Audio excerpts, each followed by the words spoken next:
My name is Balázs. I am professor at Central European University in Budapest.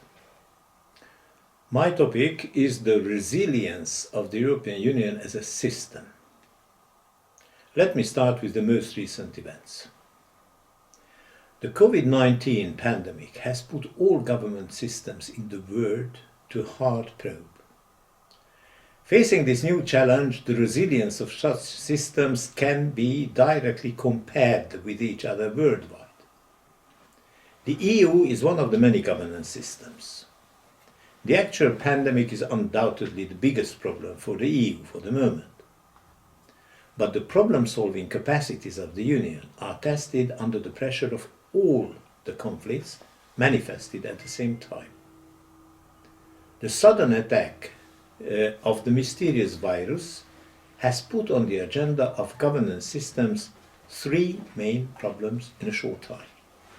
The first is the reaction of the healthcare system to the new and unprecedented challenge. We would expect from the integrated European governance more efficient problem solving than from simple national governments. However, healthcare belongs to the least integrated sectors in the EU, as it is part of the hardcore of national competencies like culture or education. Only a few gestures of solidarity have demonstrated the community spirit, for example, receiving French patients in German hospitals. In the second phase, governments have to deal with the economic consequences of the pandemic crisis.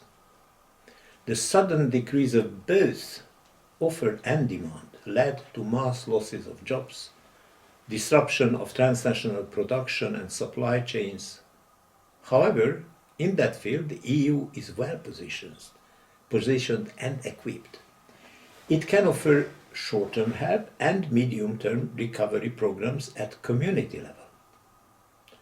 The direct economic losses are proportional to the scope of contamination, which is very different from country to country, but economic consequences of the COVID-19 crisis depend to a large extent from the structure of national economies, from the share of sectors which are more exposed to the sudden stop of activities. The third major field of action is to decide in the nearest future about the multi-annual financial framework for the year of 2021 to 27. The European Council at its April 23rd video meeting asked the Commission to reconsider the original draft budget completed by its predecessor, the Juncker Commission, in 2018, and to equip it with the new tools supporting the post-crisis recovery. A major program should be inserted into the next MFF, increasing its overall amount and adding new and innovative financing techniques. In the EU, two classical conflict lines come up during the negotiations about the next budget every 7 years. A softer one, concerning the distribution of resources between and among the various sectors, and a harder one about the optimal net balance of contributions and receipts of each and every member state. Actually, a third one is taking shape, a political confrontation between net contributing countries sticking to EU norms and rules on the one hand, and some non-obeying member states, which are net recipients, trying to take the EU benefits and refusing the obligations. The conditionality requirement contained in the draft MFF would couple EU financial support with rule of law standards, with special regard to the transparent use of EU funds. Here the internal division of the Union at first sight is an East-West conflict. In reality, the fundamental values of the EU are questioned by extreme right political forces all across the Union. Some of them are on government, in Hungary, Poland, etc., and have direct access to the executive power in their countries, including EU funds, and attend EU Council meetings. Those which are in opposition, mainly in the West, are excluded from this inner circle, but speak loudly in national parliaments, in the European Parliament and in the press. The front lines connected with the MFF are typical internal self-made conflicts of the EU. They emerge, develop and find solutions within the EU system. No external intervention is needed or is possible at any stage. In the last decades, internal conflict situations were high on the agenda of the EU. The founding of the Eurozone, followed by the constitution-making process, and finally the big enlargement. In all the three cases, the political driving forces proved to be stronger than considerations of longer-term stability. The common currency was introduced without a fiscal lag and could not resist to the shocks of the 2008 sovereign debt crisis a few years later. Concerning the EU constitution, majority positions in some member states turned away from the original enthusiasm and voted finally against in referenda in France, in the Netherlands in 2005. The promoters of the Eastern enlargement of the EU, starting in 2004 and taking on board 13 new members, overestimated the absorption capacity of the Union and the adaptation ability of the newcomers. Conflict handling capacities of the EU were overloaded, not by the complexity of the individual projects, but by their cumulative burden and interrelations. Alone the Eurozone, the new basic treaty, or the big enlargement could have been handled using the EU's high technical skills and the traditional tools keeping internal conflicts at low level. But the outcome of the draft constitution was influenced by the parallel enlargement. The entry into force of the Lisbon Treaty coincided timely with the deepening of the Eurozone crisis. The EU's conflict-solving capacities were not sufficient for treating all the self-made internal crises simultaneously. At that point, the Union has arrived to a negative balance between producing and solving problems. When this occurs, the system starts showing dysfunctions. In the time when the various internal conflicts overcharged the EU system, new external shocks appeared too. The first was the sovereign debt crisis in 2008, which worked as an additional external factor to the original internal shortcomings of the Eurozone. In the follow-up of that crisis, the technical weak points of the common currency system have been identified and partly remedied. The second external shock was increased migration from overseas countries of origin in 2015, and the third is the actual COVID-19 pandemic crisis. All those external challenges came one after the other, when the effects of the preceding one were not fully digested yet, a kind of telescopage of problems.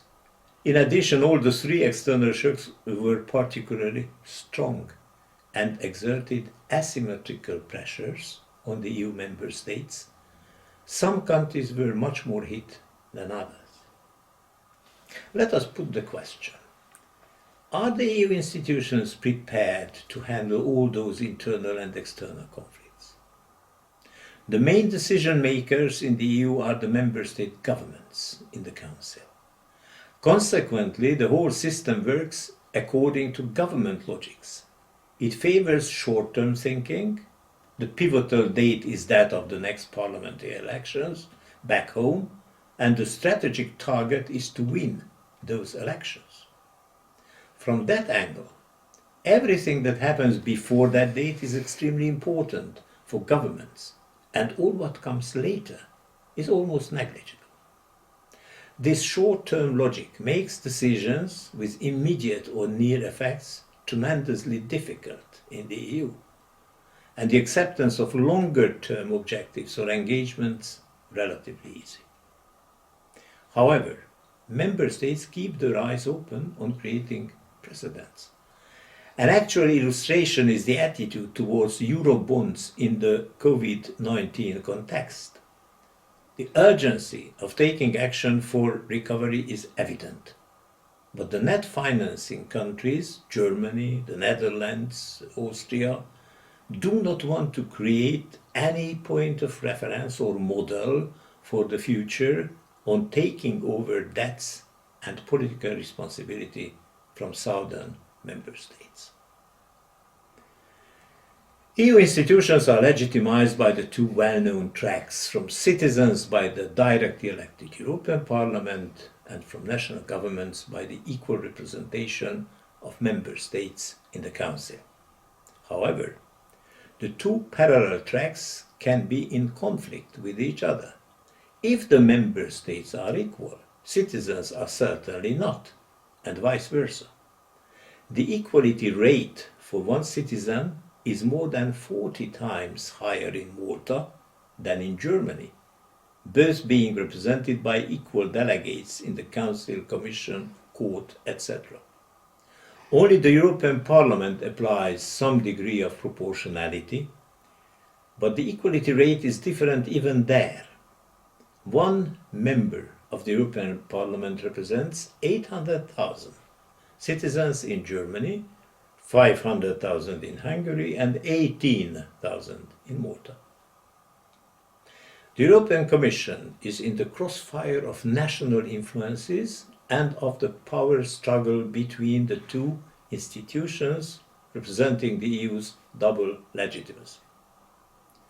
Members of the Commission are selected by national governments on a fully equal basis, one commissioner per member state. After a formal public hearing in the EP, the national candidates have good chances to be approved, except flagrant incompetence or legal or moral incompatibility. By that system, they are more attached to their country of origin than to the future job or European objectives. Of course, there are always positive exceptions. The Commission President is a different question. The two other top institutions have been fighting for the right of nomination. For a very long time, the European Council had the privilege to propose a candidate. Nobody could know how the heads of state or government found that person. In 2014, the EP made a successful coup and introduced the top candidate system. Even if the winner was predetermined by the obvious power relations of the party families, the campaign was at least open to the public. However, the heads of government could not tolerate the increased influence of the EP in this matter, and in 2019, by another coup, seized the right to nominate the EC president again. Early July last year, in an absolutely non-transparent manner, they put forward a list for the 5 top positions of the EU with names which were not even mentioned a few days earlier. According to old habits, they found for the Commission President a weak and balanced solution. Mrs. Ursula von der Leyen was a long-serving German minister speaking fluently French, but the turbulent effects of the first months of her office time have shown that she is not a conflict-handling person, taking the risk of bold decisions and innovative solutions which would be needed in crisis. Let us take a short view to some other characteristics of EU governance. The guiding star of European integration was the community method and the community spirit. However, cooperation tends towards the intergovernmental level, requiring unanimous decisions and opening the way for veto. The institutional innovations of the EU in the last decades illustrated that tendency. The power and influence of the Commission President have been weakened by establishing the parallel position of the European Council Permanent President. Since the entry into force of the Lisbon Treaty, the EU is a two-headed eagle, as two top leaders appeared at press conferences or international meetings. In this case, one would be more than two. The European Council's permanent president emanates less community spirit than the previous rotating presidency did.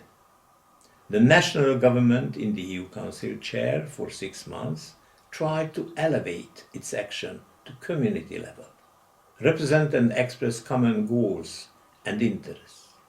In the actual order, the European Council President descends to the level of conflicting national interests and acts as a matchmaker between and among the member states.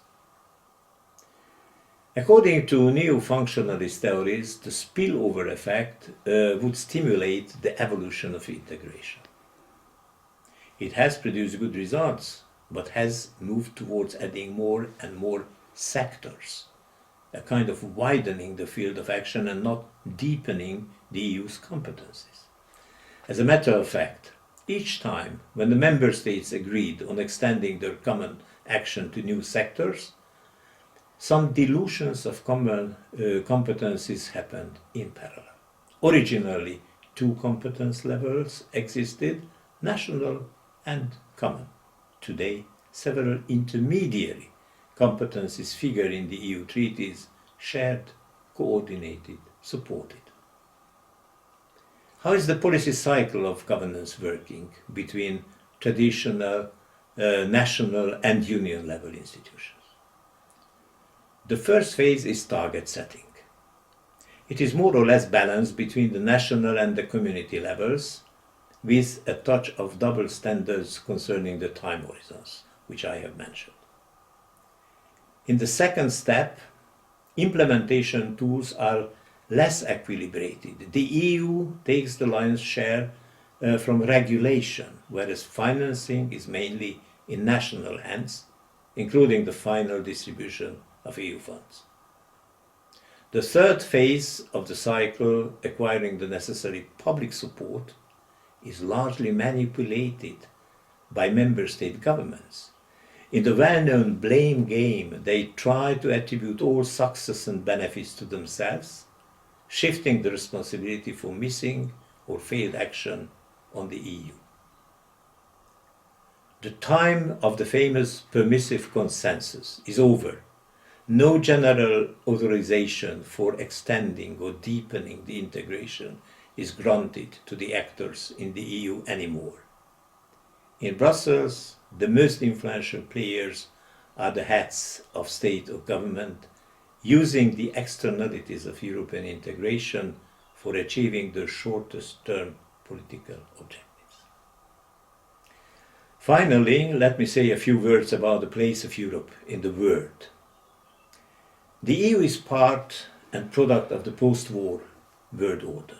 That structure was guaranteed by the bipolar security system of mutual nuclear deterrence based on national reconciliations and low conflict level in solving international disputes and using economic liberalization for opening the way to reconstruction, modernization and growth.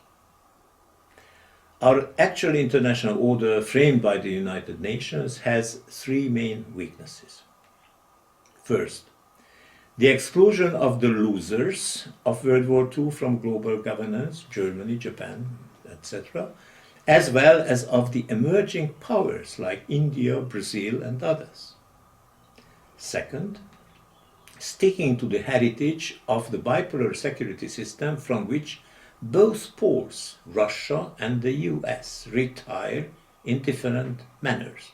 Russia with aggressive expansionism, the US by turning inwards. And third, building welfare on idealistic conditions like peace, good weather, steady expansion of global economy. The EU is well positioned in global governance. In the recent substitutes of the UN Security Council, I mean the G7 and the G20, it retains seats beyond its real importance. 4 European places in the G7 before Brexit and 5 in the G20. The problem is not the scope of European representation, but the lack of strong common positions and, of course, the ongoing Brexit. Concerning the post-bipolar security situation, Europe should reconsider its own defense on a collective basis. And finally, European economy is one of the most dynamic subsystems of global economy. Various crises, actually the COVID-19, have shown the vulnerability of the whole structure. Smooth functioning of global economy supposes peace, excludes natural catastrophes like volcanic eruptions, tsunamis, the elevation of the sea level, etc., and works only in a limited range of temperature between plus and minus 30 degrees centigrade. The expansion of markets is based on continuous economic growth. The lack of any of those preconditions can limit or even stop economic activities and lead to mass losses of jobs, impoverishment, internal and transcontinental migration, and increased conflicts. Summing up, the EU system emerged from a grave post-conflict situation. It was made for avoiding war on our continent by taming national identities and egoism and fostering international cooperation. For a long time, the EU benefited from the bipolar security shelter. Post-war reconstruction followed by economic expansion gave a tailwind to growth and new jobs. However, in the 2000s, the situation has fundamentally changed. Today, the EU system is producing more problems than solutions. This negative balance is the sign of the decline of an international order. Common political objectives, a high degree of mutual solidarity, and strong institutions would be needed to overcome the increased bulk of difficulties. But in reality, opposing tendencies can be observed too. The unprecedented and brutal intervention of nature, actually by the coronavirus, can be a game changer in human conflicts, turning around military and economic expansion. Thank you for your attention.